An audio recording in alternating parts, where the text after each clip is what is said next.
The artistry is breathless, created by the jagged teeth of ancient ice.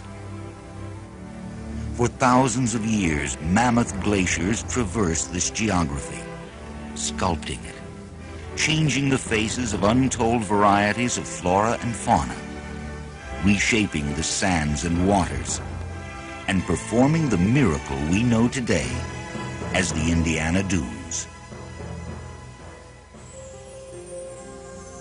It's safe to say that there is no other place on Earth quite like the dunes which guard the southern rim of the lake the Indians called Gitche Gumee. Each year, thousands of people explore the wonders these shifting sands so proudly present. Today, you share in that exploration and have at your fingertips an opportunity to discover a magnificent and ever-changing land on this, a wondrous journey. To fully enjoy and understand the journey into nature on which you are about to embark, you must become familiar with the awesome geological forces which created this phenomenon. And to do this, you must go back in time many thousands of years. The Great Wisconsin Glacier, the last of 3 mammoth glaciers to cover this area, was an astounding mass of moving ice more than 5,500 miles wide and 3,000 miles long. The sheer weight and force of the glacier's movement scraped and eroded the land, picking up rocks and stones as it went. These often were ground and worn to a much smaller size before finally being deposited on the land as the glacier melted. In fact, the very sand which composes the rolling symphony of beaches and dunes which ribbon the southern shores of Lake Michigan is actually the glacial residue which was deposited on the northern rim of the lake. Strong Lake Michigan currents have brought the sand here, depositing it into the sculpting hands of the wind. Soon, in geological time, the shifting sands erupted into great dunes and gave life to an astonishing variety of vegetation. The meltwater of the Wisconsin Glacier also created another natural wonder in this cauldron of miracles, when it melted and became Lake Michigan. Today, this truly great lake is the catalyst of the continuing change which shapes this area. Where it took water and ice and thousands of years to make the sand, the birth of a dune is a more rapid process. It begins on the beaches, known locally as singing sands, because of a unique musical sound made by pulling one's foot or hand through the crystals under certain humidity conditions. The beaches, and in fact the dunes we enjoy today, are literally in motion, changing, rearranging. The reason? The very nature of the media, sand and wind. At 7 miles per hour, the wind teases and bounces and rolls grains of sand inland from the water's edge. At 20 miles per hour, the sand is actually picked up and blown through the air. These currents carry the sand along until it encounters an obstacle or the wind dies down. Here the sand drops to the ground and begins to mound up. Through time and storm, the dune is born. This incredible dynamic foundation is the host for an astonishing array of wildlife, beginning with plants. In the early 1900s, a botanist named H.C. Coles began to study the dunes and to notice the incredible natural changes which occurred here over time. Coles observed that only certain and limited species of plants could survive in the harsh and unforgiving environment of the sand. He called these plants the pioneers.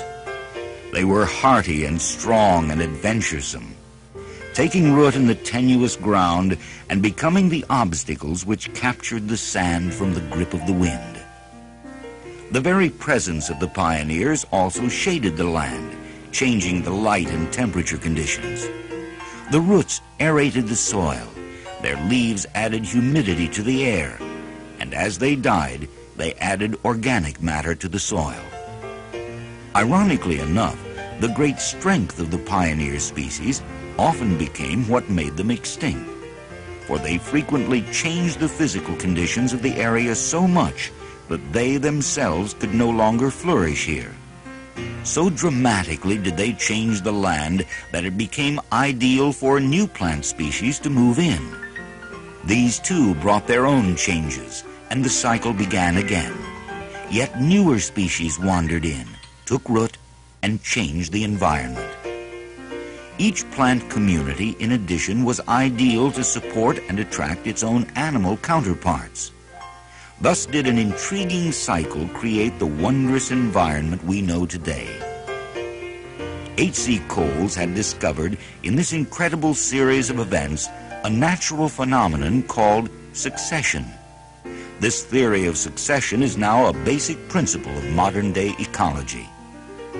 While the word ecology did not come into use until much later, because of his work with succession, H.C. Coles is often called the father of ecology, and the Indiana Dunes its birthplace. Coles was not the only botanist to appreciate the splendor of the Indiana Dunes. Many others came as well to explore the rich diversity of floral life. Rich, indeed. Diverse. Quite simply, there is no place like it anywhere on Earth. Here in the dunes, one can find plants adapted to life in the desert, as well as vegetation indigenous to more Arctic climates.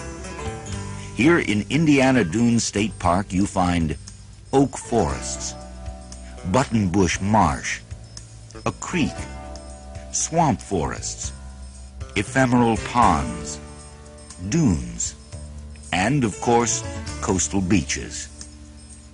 An exploration of each yields astounding surprise, hypnotic wonder, awe, and an appreciation of the miracle of life. These are the things which led naturalists and recreationists of long ago to come to the dunes, and come they did.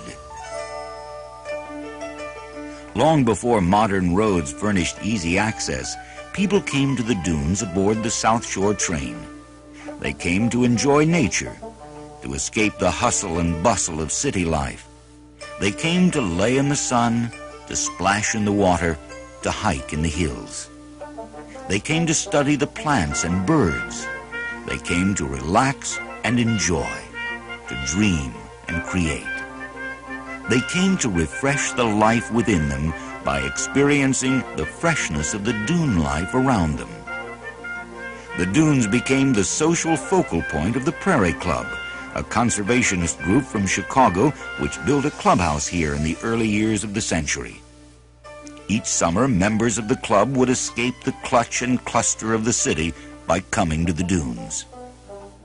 The Prairie Club produced extravagant annual pageants in the dunes, which attracted hundreds of spectators. So popular did these events become that the South Shore train brought people from the city especially to see the event. The awesome and breathtaking backdrop of the dunes was also used for the production of Hollywood motion pictures in the early black and white days of filmmaking. Then Chicago, not Hollywood, was the filmmaking capital of the world, and the Indiana Dunes served as the stunning backdrop for movie topics ranging from Arabian Nights sagas to desert island adventures. The tremendous potential for commerce presented by Lake Michigan also played an important role in the shaping of the dunes area. In pioneering days, French-Canadian voyageurs and trappers used the lake and its many tributaries as a primary transportation source, in those times prior to railroads and highways when water meant accessibility. This advantage was also not lost on the visionaries who gave shape to the Industrial Revolution. At the turn of the century, the sandy shores and the swampy marshlands of the southern rim were transformed by industry. The area became, in less than half a century, the largest steel-producing region in the world, with a ceaselessly abundant supply of water for manufacturing and transportation. Lake Michigan became an incredibly valuable industrial resource. The burgeoning of industry here gave birth to cities and towns. At the same time, sand was being mined from the dunes and from the lake itself by sandsucker boats which pulled sand up from the lake bottom to be sold in other regions. It became apparent to conservationists that the changing dunes were now being significantly altered by the hands of man. These conservationists, along with other concerned citizens and politicians, began their efforts to save the dunes. The first attempt to protect the area was an effort that would have designated it as Sand Dunes National Park. This attempt in 1916 was unsuccessful. Yet the citizens committed to saving the dunes were undaunted.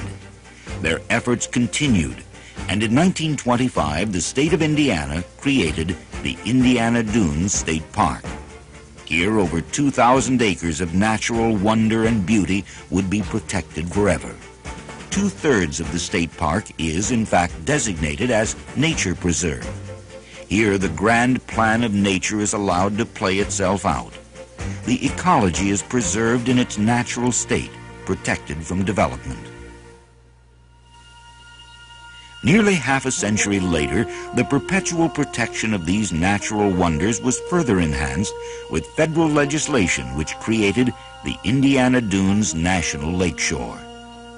The national park surrounds the Indiana Dunes State Park and spans an area from Gary to Michigan City. Thus today, do we have the very delicate ecology of one of the world's most incredible places, existing side by side with one of the world's most important manufacturing centers. Indiana Dunes State Park. Diverse in habitats, plants, animals, geology, seasons. Mesmerizing in its beauty, incredible in detail, awesome in scope. Here you can relax, enjoy, explore. Here are beauty, wonder, fun. Here you can learn about the marvelous world in which we live. Here you can share in an ever-changing environment. So come with us on a wondrous journey. Join a naturalist program or explore on your own the miracle we call Indiana Dunes State Park.